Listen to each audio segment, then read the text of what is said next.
Welcome to Classical Education, a podcast for those who believe in rediscovering the art of asking questions, engaging in conversation, and attending to the ideas at the heart of well-ordered teaching and learning. Adrian Freese and Trey Bailey invite you to join them on a journey in pursuit of the true, the good, and the beautiful, as we participate in the great conversation and listen to the many voices coming from the world of classical education.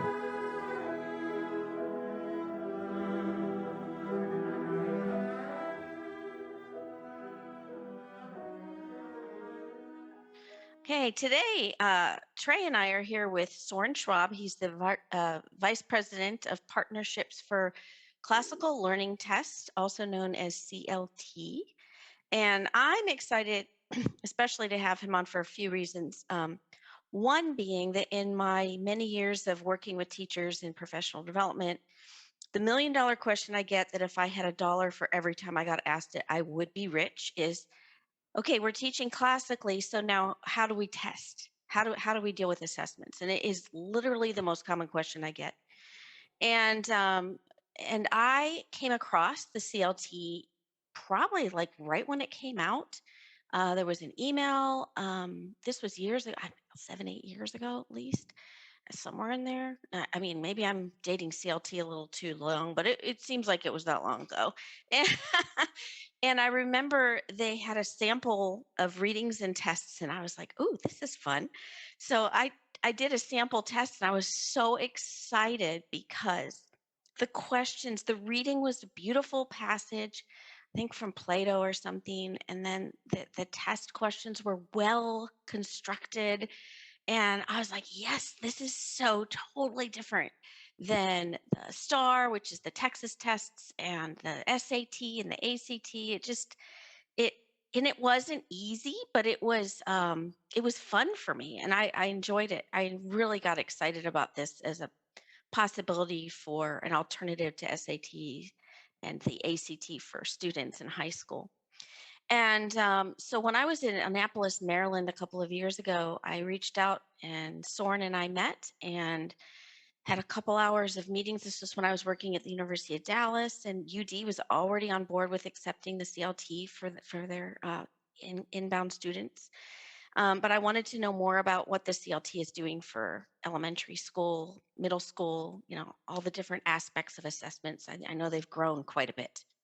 So I wanted to bring, so Soren actually came down to Dallas, met with Dr. Matt Post and myself, and we had a jolly time there in the cold. I remember we sitting in the cold outside because it was still masking. We didn't want to wear our masks, but if we were outside, we didn't have to.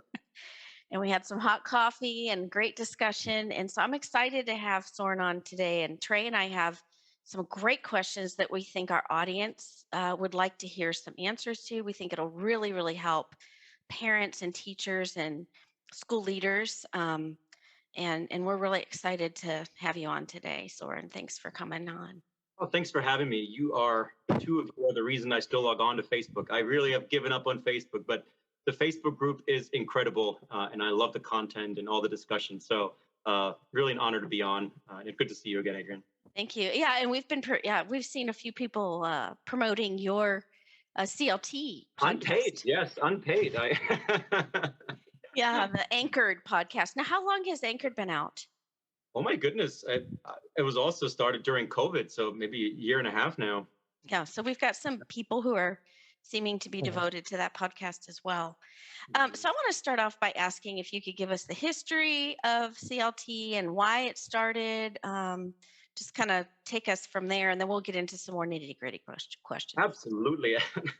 I always say what's more boring than a standardized test? It's talking about a standardized test. So I hope I can make it a little bit engaging at least, because I think you're right. It is important, and it's one of those things that with the growing classical renewal movement, there still seems to be a lot of questions. How does testing and assessments fit in? So I'm going to give you the short summary. It's not been 7 or 8 years. It's been about 6. So 2015.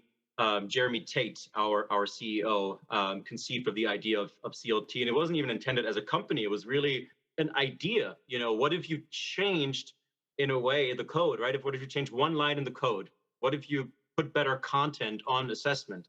Could that potentially change education for the better? And in a way, that seems kind of outrageous. But at that time, that was before kind of test optional has taken a bit more hold. And I was a teacher at a classical charter school, and I was thinking, well, what if ACT and SAT got together and decided that starting 3 years from now there will be a required French component on these tests? What would happen? Would more schools now teach French? Would there be test prep specifically catered towards French? Would students be all of a sudden more interested in French? And I think the answer to all of those is yes. And so when you think about it, well, so as much as we dislike it, what's on these tests matters.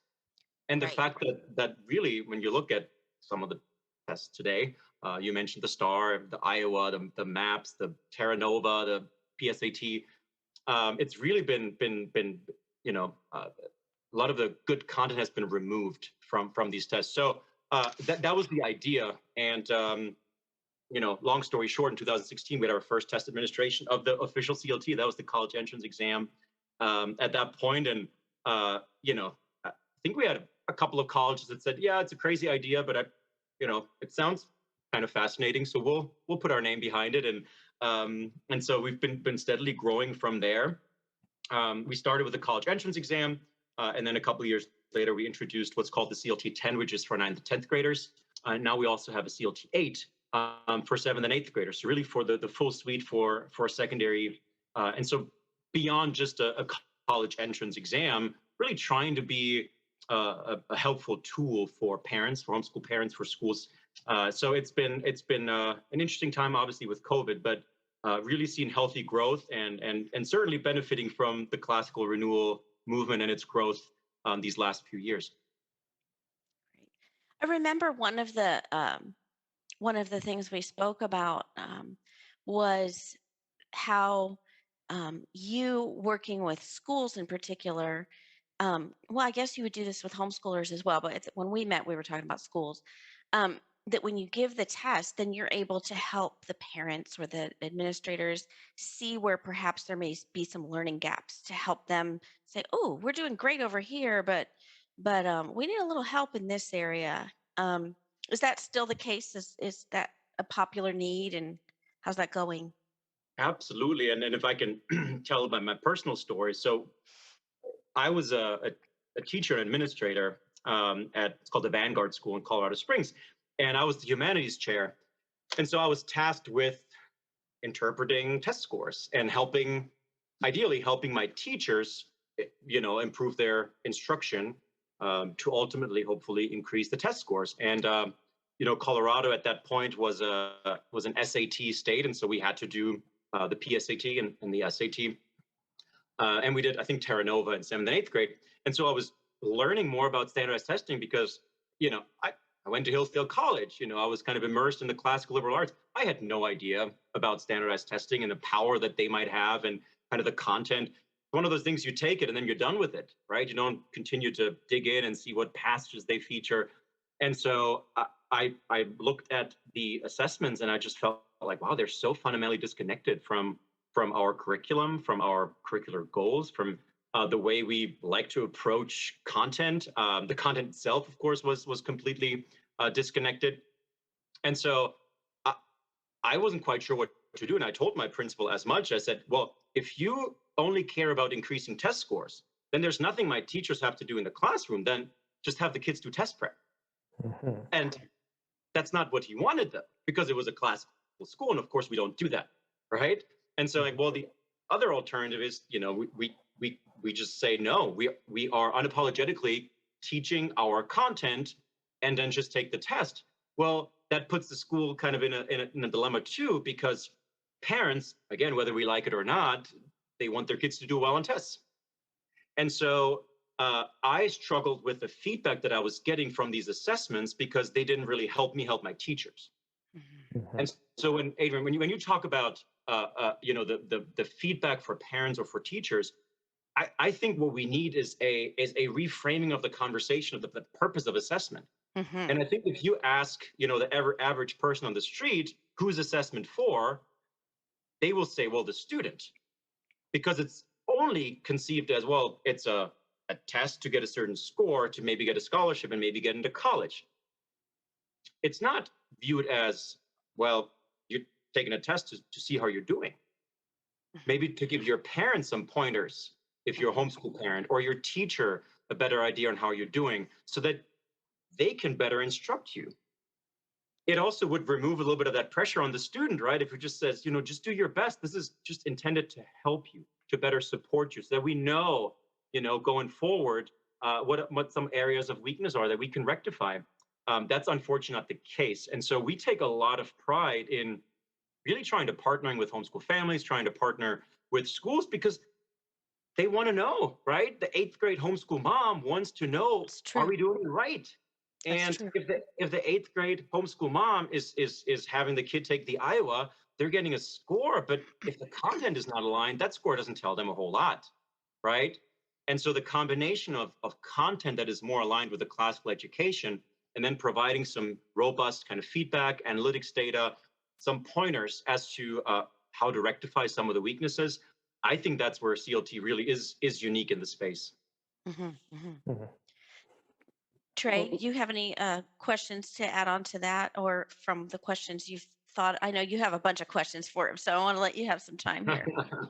Yeah, thank you. As I was listening to you tell your personal story, and I think that is, a good example of where a lot of administrators find themselves, especially those who are interested in the various elements of the classical project that oftentimes run counter to, or in so many ways clash with, what a lot of these standardized tests, number one, assess for, and number two, again, the content, as you said, is very mismatched in terms of what our students are rightly getting in the classroom.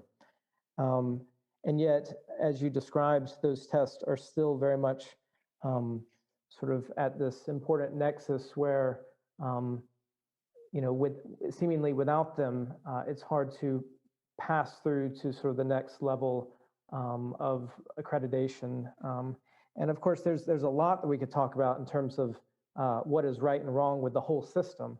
But specific to the test itself, a lot of the things you were saying reminded me of something I read on the CLT website, which described the CLT as a quote unquote more humane testing experience. I just wonder if you could talk about what that means. Yeah, I mean, we classical folks, classical education folks, we talk a lot about human flourishing, right? Education of the whole person, human formation. How do you apply that to a test? And that's tricky, because we don't really think of taking a standardized test as humane. I think it begins with content, more intriguing content, right? Passages, authors that discuss the big questions, that treat, a test that, I guess, treats students as part of that great conversation. Because if they're confronted with a vacuum cleaner manual, it's not inspiring them to think more deeply about their lives, right? But most tests are really void of any meaningful passages. Our test is more aptitude focused versus achievement focused, and so it treats students less like, I guess, regurgitative devices and more like intelligent thinkers, right? Students that can reason through a problem. Thirdly, I would say the time. Our test is shorter. It's only 2 hours long, beginning to end. And so it's less disruptive to the classroom time, right? And it's less exhausting for the students. And that's important, right? Because we don't view ourselves as more important than we are. We should not be. What's most important is what's going on in the classroom. And so if we can, really reduce the time that the students are away from the classroom, the better it is. And the other piece would be, when I would proctor students, let's say the SAT, I mean, the test is already 3.5 hours long. Now you have students with accommodations. So they get 50% or maybe 100%. Some of my students would sit there for 6 or 7 hours testing. How is that humane, right?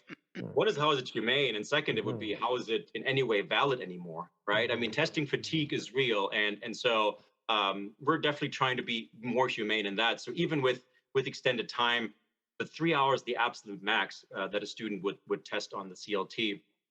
And then lastly, for all my school administrator or teacher friends, if you had ever had to call any of the testing companies, maybe you had to call College Board, I'm going to bet that you never had a chance to actually talk to a human being. It is, it's a machine of a company, and it's really hard to get answers. It seems very kind of mechanical. There's not a lot of human interaction. We always say we want to be the Chick-fil-A of standardized testing. We love Chick-fil-A and the experience, right? And so when you call CLT during business hours, you're going to get to speak to someone, and not just someone. You get to speak to someone who really cares about their fellow human beings. They care about education. We're trying to be as flexible as we can and accommodating as we can, while still ensuring test integrity and deadlines and all that, right? But we listen. And we want to make sure that our partners, our customers are heard. So those are some of the ways we're trying to, like you said, be a more humane company, and really just be good people and try to be understanding. I also understand that we're still a young company, right? We don't have a volume of 1 million test takers. I'm sure once you scale to a certain point, you probably have to automatize certain things. But I think at this point, we're in a really good place where we truly can connect with our customers and make it as good of an experience as possible. I would like to hear more about the distinction between achievement and aptitude.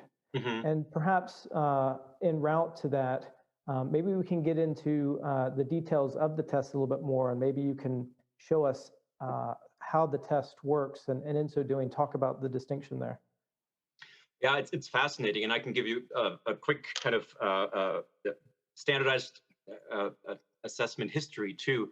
The SAT, the A actually stands for aptitude. They don't use that anymore. They're just the SAT now. They used to be the Scholastic Aptitude Test, and so traditionally we used to have different standardized tests, and they measured and assessed different things. And so the SAT, I think, was founded in 1920s or so. It was always been an aptitude test. And in that, it focused more on the students' reasoning abilities. It was not just about, have you mastered this skill? It's more, how do you think? How do you reason through a problem, which maybe you've never seen before? That also makes it curricular diverse, right? It's not tied to a specific set of standards or curriculum. Well, in the 1950s, the ACT, the American College Test, came along, and they, from the get-go, said that they're an achievement test. And I remember their line was, we assess what's being taught in the classroom. We assess what's being taught in the classroom. Well, now you can ask, which classroom are we talking about, right? That's an important question. And I would say that it's probably not a classical Christian school classroom, right? It's the public school classroom. They're honest about that. And when Common Core standards came around, right, in the 2000s, they immediately aligned themselves with the Common Core standards. They were the lay of the land in the public school, and that was fine. You still had the SAT kind of on the other side. Well, in 2015, College Board, who produces the SAT, they hire a guy by the name of David Coleman. And David Coleman, who now is the CEO of College Board, he was known as the chief architect of the Common Core standards. And so they hired David Coleman to completely revamp the SAT, align it with Common Core, and turn it into an achievement test. Wow. And that fundamentally changed. And that's, interestingly enough, the year that CLT was founded, because our CEO, Jeremy Tate, at that point, he was at a Catholic school in Maryland, Mount DeSales Academy, and it was run by Dominican nuns, and they were not having it. They did not like Common Core standards, right? They're like, we didn't sign up for this, and now we don't have any choice. We don't have any options anymore.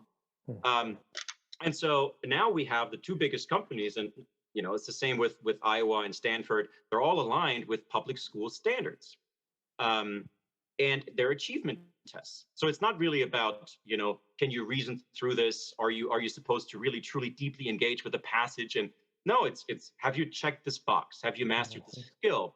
Now, CLT still has some of that too, because parents want to know. And when it comes to, say, punctuation or algebraic expressions, there is a clear, there's a right or wrong, there's a correct way of doing it. and we want to assess that. So we still have achievement portions on our test, but we also want the students to be able to apply their reasoning to a passage. On the math side, we have word problems. You can't game them. You can't, study necessarily for them. It's years and years of good education that you can solve certain problems. And don't we want that? Mm-hmm. Right? Students being able to solve complex problems. So that's where the aptitude comes in. It's not like an IQ test. I mean, we sometimes think about IQ tests as aptitude tests. It's meaningful text, challenging text where they have to dig a little bit deeper. We have analogies back on the test, right? Understanding the relationship between two things.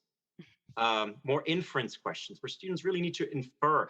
It's a good combination of aptitude achievement. I think it allows especially classical students to demonstrate their abilities, because I would argue that on many of the standardized tests out there, they really can't do that.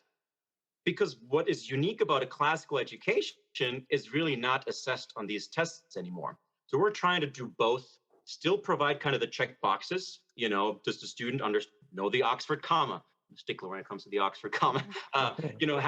Can they master their algebraic expressions, right? Do they understand geometrical reasoning? But also, can they apply logic? Can they solve problems? Trey, does that answer your questions? Kind of the combination between those two. It does, and that leads to a later question I have, perhaps after I let Adrian jump in. I'm curious to know then, what are some of the reasons why colleges are starting to see this as a really wonderful entrance exam, I suppose, or maybe there's a better word for it, but a test for their potential students to have taken.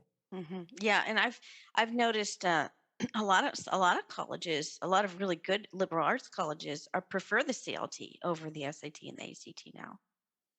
Yeah, it's really been a marvel these last few years. I started in 2018, and we've, I think, more than doubled on the college side. And how many colleges? Well, it's really interesting. So it's like pre-COVID, and then, well, I guess we're not in post-COVID yet. Gosh, still not. But so the way we defined partner colleges pre-COVID was a college that accepted CLT as an entrance exam, right, in lieu of an SAT and ACT. So let's say University of Dallas, that you're very familiar with. When a student applies to UD and they submit their CLT score, the college is not going to say, okay, thank you, but we also need your SAT score, right? The CLT score suffices to get scholarships and whatnot. Well, now COVID came around, and essentially overnight, all colleges went test optional, because we were really the last test standing. There was not a lot of access to test sites because of COVID. And so most colleges went test optional.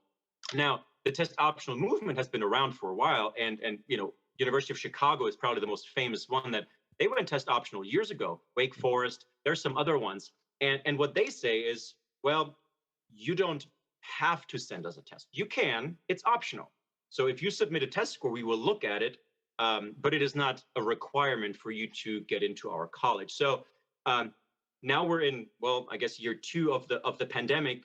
Some colleges have gone back to requiring test scores. Some still have not. It's complicated because some schools say, well, you don't have to, but if you want this certain scholarship, you kind of still have to take a test. So we have over 200, about 215 colleges that we work closely with, and they accept CLT scores, whether they're test optional or not, right? They understand CLT scores. They want to recruit students that take CLT.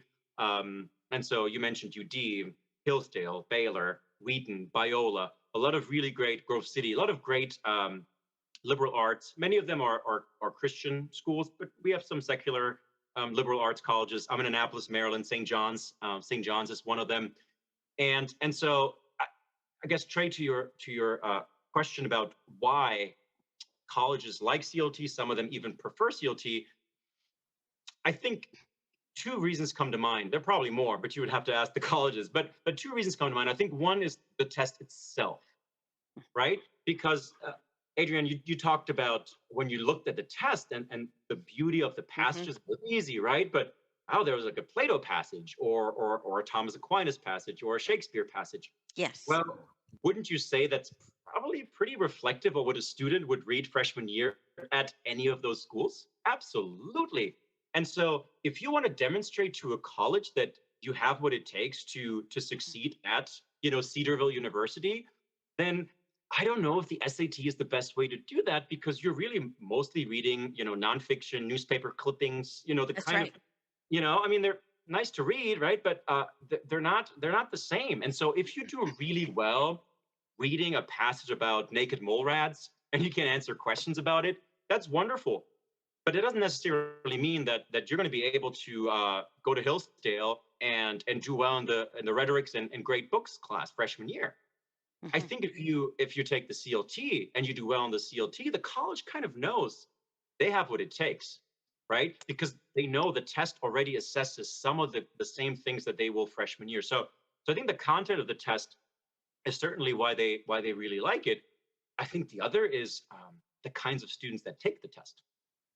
And I mean, we are in a hyper competitive college world right now, and you guys probably hear that constantly. And in a way, it's shifted a little bit. It used to be, well, these students are trying everything to get into these schools. It's almost the opposite now. Colleges are struggling, right? Mhm. We're having conversations about, is college even necessary? What's the value proposition of college? If is it really just about credentials? Can't you take YouTube videos and learn the same thing? And so there is, and then I think also kind of in the conservative movement, there is a skepticism now about higher ed. And that's a whole other conversation. But I think that has led to fewer students applying to college. And so now the colleges are really, I mean, they are recruiting. They have departments now that are not just admissions departments, they're recruitment departments, because they know they have to go out there and find the right fit students for their college, for their programs. And I think the reason they like CLT is that the students that take CLT are the kinds of students that already would be more interested in attending a private liberal arts school. They're the kind of students that are interested in engaging with great ideas and great books. If a college receives an ACT score, they don't necessarily know. Is it maybe a student from a certain state where it was just required? You know, was it just one of the graduation requirements? CLT is not required anywhere. It's not mandated. It's a test that students can take. And so just by their taking it, it indicates to the college that they're interested in those kinds of schools. And for colleges, smaller colleges that compete with the big state schools, that's huge. That's Mhm. huge because they already know, oh, this student here could be a really good fit for us. Because the last thing they want is to recruit, and then try to get a student on campus that is really not a good mission fit. Because that's a, obviously the student dropping out after 1 year, it's not a good look for the college. It's expensive. It's not what they want. So I think that's the second piece to CLT is just, we have some amazing students taking our test and colleges want to get them on their campus. Mhm. Mhm. One of the questions I think Trey was interested in hearing, and I kind of want to reword his question a little bit. He was asking, classical teachers. He says classical teachers rightly reject the teach to the test model, so common in our public schools. As a test provider, do you have any way of discouraging this type of approach? I'd like to add a little to that. In my experience with classical charter schools, a lot of times teachers have a hard time coming out of that because a lot of teachers who come into classical charter schools were public school teachers. That's their experience. And so it is hard for them to kind of get out of their mind, teach the test. It's something that a lot of teachers tend to do. So even in classical schools, there's still a struggle sometimes with that mindset. And I mean, I know that because I've had to train those teachers how not to think that way. So, as a test provider, how do you discourage this type of approach to testing, and what do you encourage them to do instead? That's a great question, and I love the work that you've been doing with these schools, because I think you're right. It is it's like changing again their perception of what they need to do, because they're so trained. standards, benchmarks, 21st century skills, like all these things that they just boxes they need to check. Mm-hmm. I think the teaching to the test mentality is bad. We don't have to talk about that, right? Right. But the problem with it is that as classical schools, we know that the tests hold on to standards with which we disagree. If the test featured the kind of authors that we're reading, the kind of standards that we sign off on, right? We probably wouldn't be as skeptical of testing. Mm-hmm. I think one thing that CLT is trying to do, and I'm thinking of, I think it was Marianne Moore, a poet, a poem called Poetry, and I think she starts it with, "I too dislike it," right? And in a way, at CLT, we don't really love standardized tests. I mean, we do, but we don't. And it is, in a way, a necessary evil, right? But it is a behemoth, and we know that it is. You said it is at the nexus, right? Right? It's a lever, and so we know that testing is not going away. So can we develop and can we partner with schools in developing tests that are more meaningful, so that the teachers don't have to teach to the test, rather the test points back to the classroom? And wouldn't that be beautiful? And in a way, when folks ask me, why don't you reach out more to public schools? And I say, well, the tests that are around, in a way, are validating what they're doing, because they're teaching to the Common Core public school standards. And so our test standards on the CLT are not necessarily aligned with theirs. Mm-hmm. The problem is alternative schools, right? Private schools, home schools, classical charter schools. So how can we design tests that don't have to be taught towards, Mm-hmm. but that actually validate what's going on in the classroom, that complement it, Mm-hmm. not compromise it, right? So we view the test, like I said, as pointing back to the classroom. That's difficult, right? It's difficult to do, but I think we're getting there. Mm-hmm. And if that's the case in an ideal world, then the teacher doesn't have to compromise, right? They can teach their content and know that the students will do well on the test. And I think that's the problem that we alluded to earlier on when it comes to some of the other assessments that I think Trey mentioned it, right? That teachers are in that position where they feel like they have to do something beyond what their classical school wants to do, just so that the students can do well. That's the problem in and of itself, and that's why we feel like we have to teach to the test. Mm-hmm. So putting testing in its rightful place is what we're trying to accomplish. That's right. Yeah, I think that this is all related to the ongoing conversation about grades as well. Mm-hmm. And I bring this up also to again mention your podcast, Anchored. And one of the episodes I've recently listened to featured Dr. Brian Williams of the Templeton Honors College. And I had listened to a talk of his on the same subject before, but I was eager to hear more, in which he discussed with the host on that podcast, what are grades, and sort of where did they come from, and why do we still use them? And I think that, of course, what Dr. Williams brings out is that a lot of it comes down to competition for limited resources and a way of ranking students. And I think naturally that would fit into this conversation about standardized testing as well, because that is a part of that program, right? To figure out, okay, well, there's a limited number of seats at the table, or we need to make sure that we provide entry to students that have whether it be certain achievements or perhaps better put, certain aptitudes. And I do want to think more carefully about this question of aptitude, because another ongoing conversation, it seems to me, is this question of, well, should everyone pursue higher education? Should everyone go to college? Should everyone, even if they don't have certain aptitudes, pursue advanced mathematics or advanced studies in literature or what have you.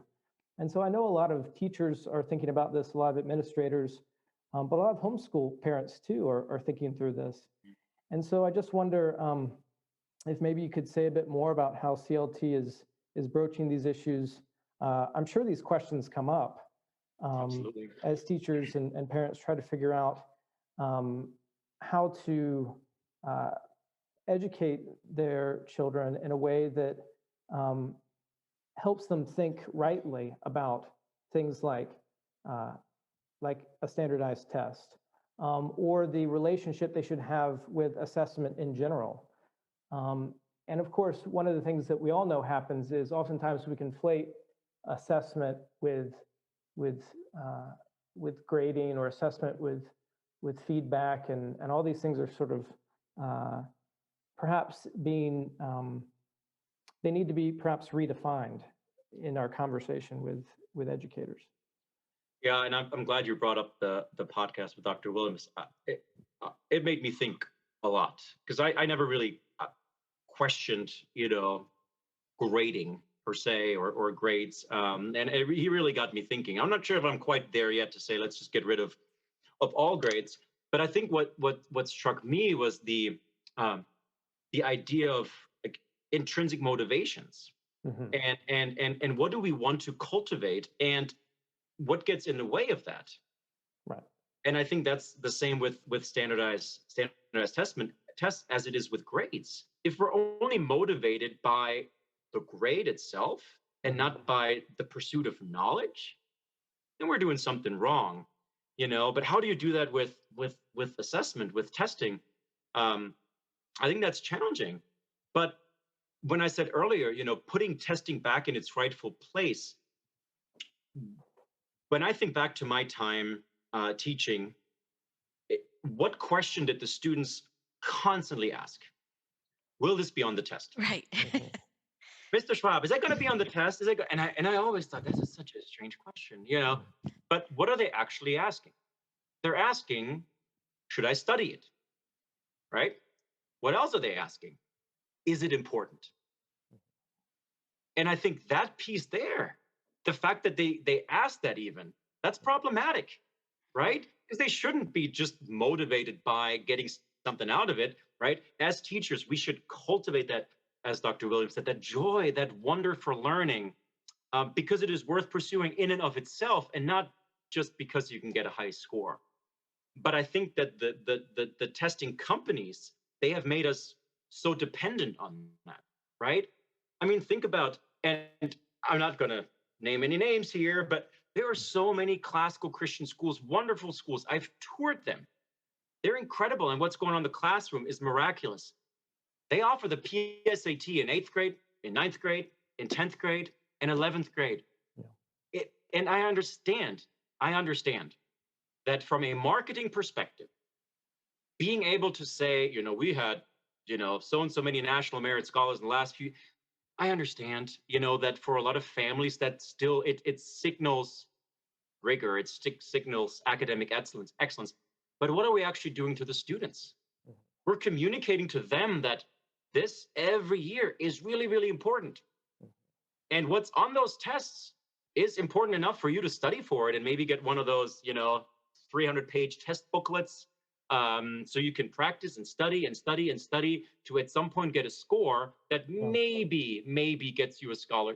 What does it kill? It kills joy, it kills wonder. Not only that, it kills electives, right? It kills the things that many classical schools would say the kids should focus on. And I remember I had a conversation with a student, and we talked about, I believe it was about a Jonathan Edwards passage. And at some point, she just got up and said, I'm over it. Like, what do you mean? It's not like it's going to be on the SAT anyways. Why would I care? Yeah. Right. So putting tests in the rightful place is important. But also, I think it's incumbent on us schools to not overemphasize. And the schools would never admit that. When I talk to them, no. I mean, we just offer that, but we don't do the kids do test prep, whether you like it or not. If you take up classroom time, right, and you're going to say, well, we do this every year, the students will see it as significant, as important. They will do the test prep. They will. So I think that's where we can start. Maybe stop doing that, right? Yeah, I think you're exactly right, Soren. And you said that you understand, and I think that in your line of work, in partnering with schools, you have to have that empathy. I don't understand, and I think they need to stop. And that's why I'm glad that CLT exists, because we can say, hey, not only should you stop doing what you're doing, but here's another option that Right. is much more humane, much more in line with this tradition that we are the torchbearers of. And yeah, I'll come out and say it. They need to quit, because as a teacher, in a previous role, my whole humanities project was put on hold for the week of testing. Right. I was like, oh man, this is drawing a clear sort of line in the sand that the students then are forced to kind of choose, and they really have no other option but to go with sort of what the adults in their lives are sort of laying the path in front of them. And so yeah, I'm delighted that CLT is entering into the fray and saying, we can do this differently, and we can do it better. Mm-hmm, mm-hmm. I appreciate your saying that. You're bolder than I am, Trey. I do want to empathize with them, and I think it is also there is a lot of perceived pressure on school administrators. Sure. And I was at a Catholic school, Catholic high school in I think it was in Kansas City, outside of Kansas City. And I tried to get the school to do the 9th and 10th grade CLT 10. And he said, oh, we love CLT. We love everything you're doing. We love the content. It's aligned, but we can't do it. And I said, well, why? I'm like, well, we do the pre-ACT. Well, every year? I said, yeah, every year, starting in 7th grade. 7, 8, 9, 10, 11. And then in 11, ACT. And then in 12th grade, again, ACT. And so we started talking. And he said, Soren, I would love to make changes, but it's the parents I'm afraid of. Bingo. I was wanting to bring up parents. I'm so glad I was waiting for this moment. And we're not trying to blame it on the parents, right? But he said, last year, our average ACT score went from, I don't know, it was a good score, 23.2 to 23.1. And he said the parents were in line, like complaining, calling. That's right. Because they assumed that the school is not educating well enough anymore because of that one number. And so how do we also make the case to parents, because they're stakeholders, right? Right. And so how do we communicate that to them, that there is an alternative, that there is an option, and that ultimately a score on a test that is fundamentally disconnected from the education the child is receiving is not the end all be all. I don't know if you have thoughts, Adrian, because I'm curious. I have, my mind is going a million miles. One of the goals of our podcast, I'm just going to read it, is inspiring educators and parents that a classical education done well can and should influence their children towards choosing a life of virtue. This is so key to classical education. Has nothing to do with tests. It's about caring. And it's, like you said, the student cared about what her test was. Well, she should be caring more about, real things and relationships around her than about what's on a test. And so parent education, this is huge.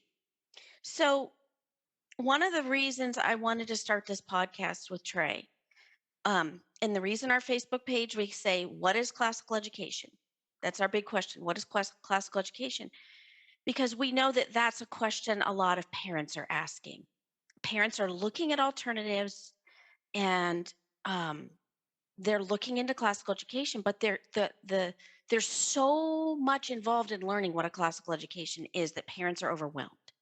New teachers are overwhelmed. And so one of the goals of this podcast is to help parents understand what classical education is, so that they can better support their children as students at a classical school. And we have our homeschool listeners, which is a whole nother different realm. I mean, both are learning.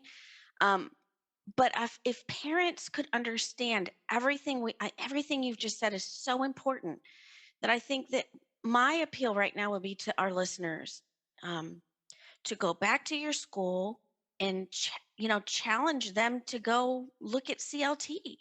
It's a Mhm. better option than the ACT and the SCT. In fact, not only that, but CLT, having a more humane way of giving the test, probably wouldn't recommend that they do that many tests.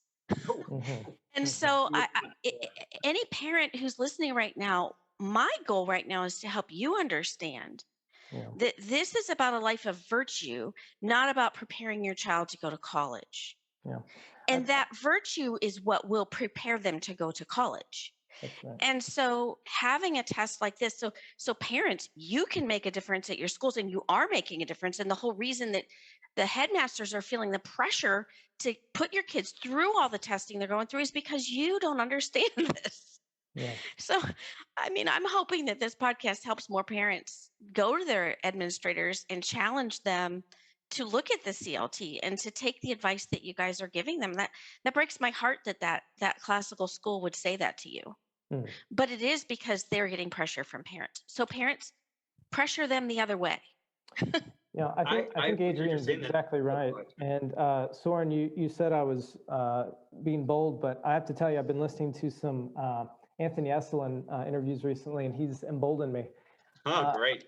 So, yeah, mom, dad, you know, your son or daughter probably shouldn't go to that college that they would get into if they scored really high on any of these standardized tests. They should probably look at the colleges that the classical learning test is working with, because they are very different in their approach and in the community and in the tradition that they are carrying on, that will not be set up to very likely, well, cause your son or daughter to lose his or her faith, um, cause them to be completely disconnected from the great works of literature, and not just that, but even the good ones, right? Um, and so, if you want them to be a part of a community of faith and scholarship, then you need to be looking at schools that have those things at the top of their priority list. And I hate to say it, but the Ivy League schools are now the poison Ivy League schools. And that's not to say that you can't go there and sort of blaze your own trail and get a good education, but increasingly so, it is these schools that, like the one CLT is partnering with, that are offering what you want in your heart of hearts for your child. That's right. So That's have right. them, take the test that is more humane, and have them go to college, if that's what they're going to do, at a place that isn't going to, or that rather will offer the things that you actually want for them. That's good. Very well said. Very well said. And I follow your, like I said, the Facebook page, and certain colleges are posting every now and then, or represent, and those are all our partners. And Mm-hmm. and I think, we, part of our mission statement is to reconnect knowledge and virtue through meaningful assessments and connections. And I think that last part is so important, because there are so many great colleges out there that you have never heard of.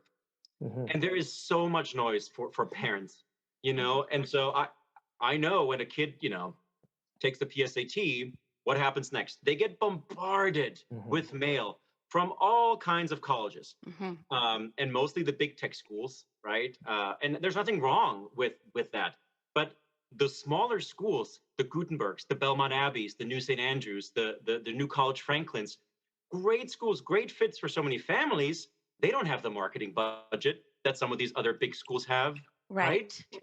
And so CLT is also a way to make connections with these kinds of schools, like you said, Trey, that will continue their education Mm-hmm. and not compromise it. And so I think that's something that we take a lot of pride in. That if you go to cltexam.com and you look at the college list, that's a good starting point for your college search for your son and daughter. Yeah, and if they go online also, are there any samples that parents or teachers can read to see Mhm. the Yeah, tests? absolutely. There's several. There's a sample kind of test just to look at it. But if you create an account on skilltexam.com, just got to put an email in.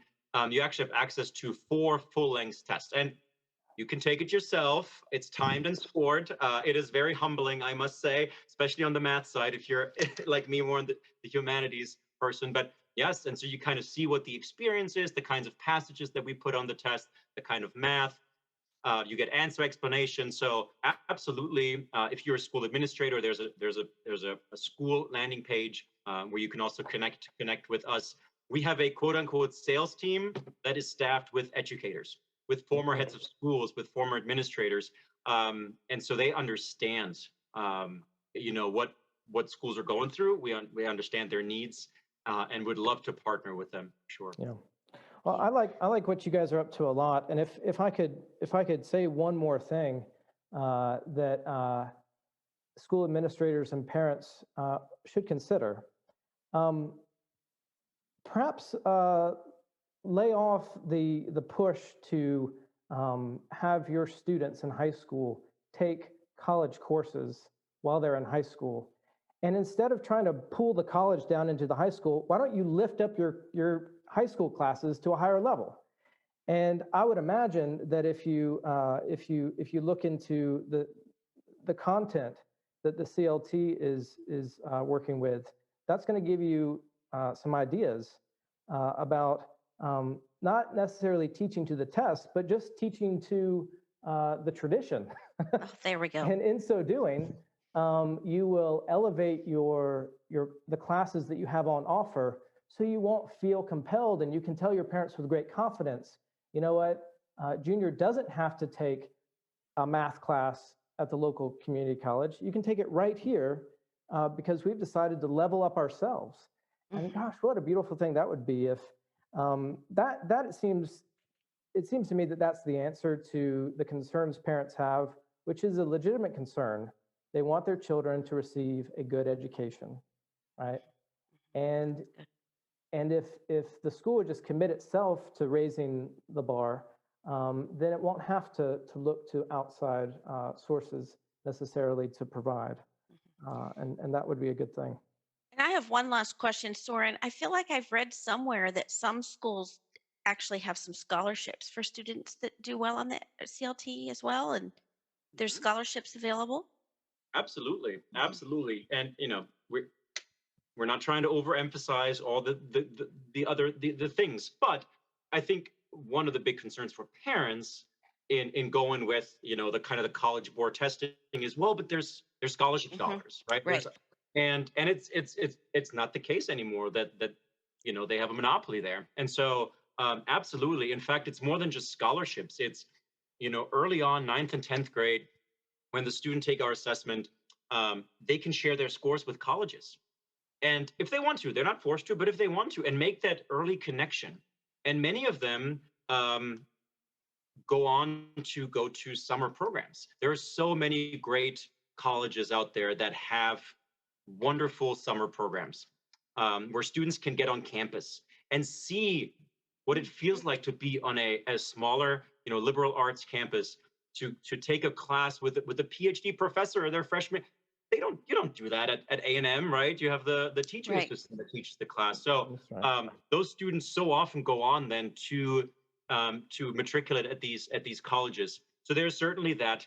The CLT10 also has awards, because we also want to recognize student achievement, and so we have student awards for the CLT10 that is also tied to a scholarship.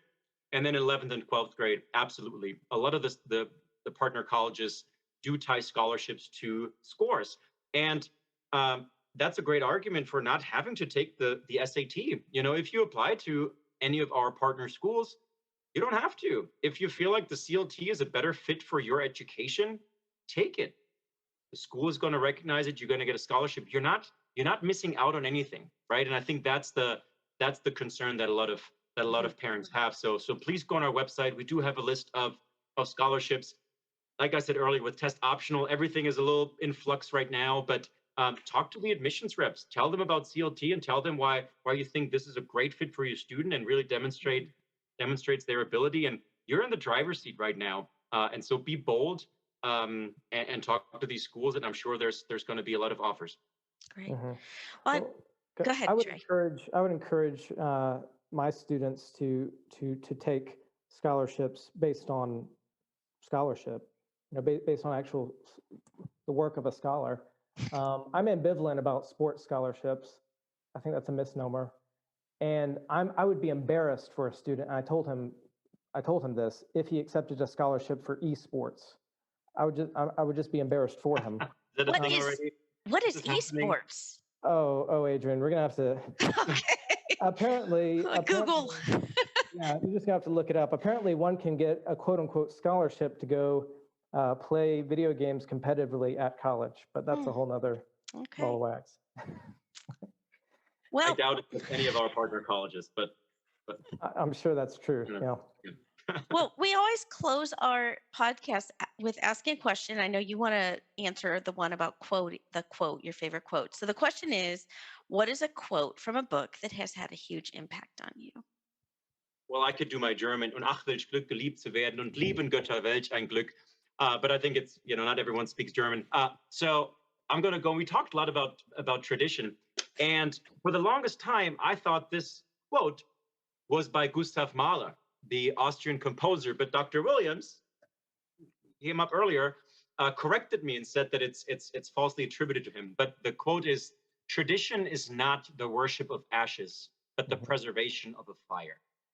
And I just love that. And I think it's so applicable to classical education. I think sometimes when people hear classical education, that's just this, I don't know, this old, why are you reading these old texts and these old ideas? It's not relevant, and it's just this dead worship, right? And it's just not. And I think everyone who's set foot in a classical school or a classical co-op has seen the fire at work, right? You mentioned earlier the carrying of the torch. What your listeners are doing, classical educators, is preserving that fire.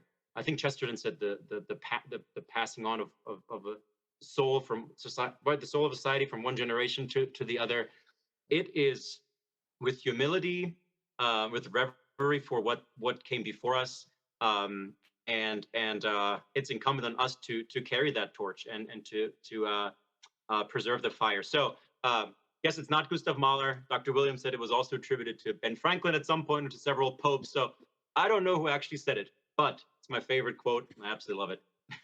Oh, well, thank you so much for coming on the show today, Soren. We really appreciate your time. And what's the website that our listeners can go to for more information?